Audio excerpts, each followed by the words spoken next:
Bangladesh society যুক্তরাষ্ট্র প্রবাসী বাংলাদেশিদের আমব্রেলা সংগঠন ১৯৭৫ সালে প্রতিষ্ঠিত সোসাইটির বয়স হল ৫০ বছর। কমিউনিটিকে এক ছাতার নিচে ঐক্যবদ্ধ করার প্রত্যয়ে বর্ণাঢ্য আয়োজনে অনুষ্ঠিত হল বাংলাদেশ সোসাইটির ৫০ বছর পূর্তি অর্থাৎ সুবর্ণ জয়ন্তী। বিস্তারিত রিপোর্টে।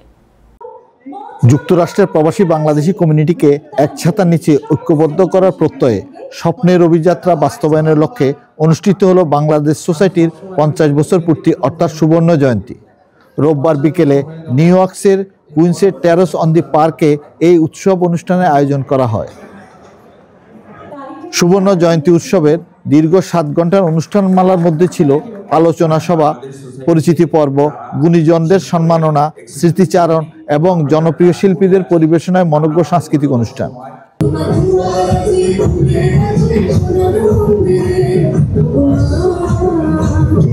অনুষ্ঠানে জামাইকায় $৪.৯ মিলিয়ন মূল্যের বাংলাদেশ ভবন ক্রয়ের চুক্তি স্বাক্ষর সম্পন্ন করার মাধ্যমে স্বপ্নের প্রকল্পটি সম্পূর্ণ করতে সবার সহযোগিতা কামনা করা হয়। আমরা $4.9 মিলিয়ন এটা ক্রয় করেছি এবং ইনশাআল্লাহ আমরা এটা প্রজেক্ট করব। আপনাদের সহযোগিতা আমাদের একান্ত কামনা। অনুষ্ঠানে ৭ জন বিশিষ্ট ব্যক্তি ও প্রতিষ্ঠানকে সম্মাননা জানানো হয়।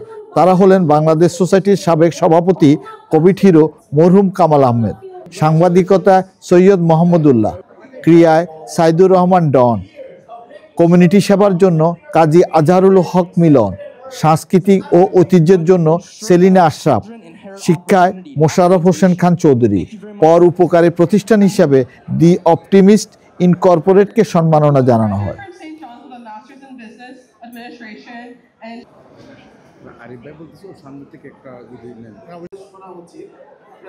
সুবর্ণ জয়ন্তী অনুষ্ঠানে বিভিন্ন পর্বে বক্তব্য সম্মাননা জ্ঞাপন করেন বাংলাদেশ সোসাইটির board of trustee chairman Shah M Newaz, সভাপতি আতর রহমান সেলিম, সাধারণ সম্পাদক মোহাম্মদ আলী, সিনিয়র সহসভাপতি মহিউদ্দিন দেওয়ান সহ কর্মকর্তারা।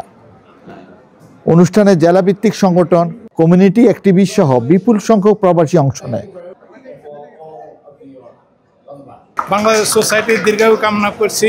বাংলাদেশ সোসাইটিতে ৫০ বছর উদযাপনে আমরা সবাই আসি, এখানে আনন্দিত।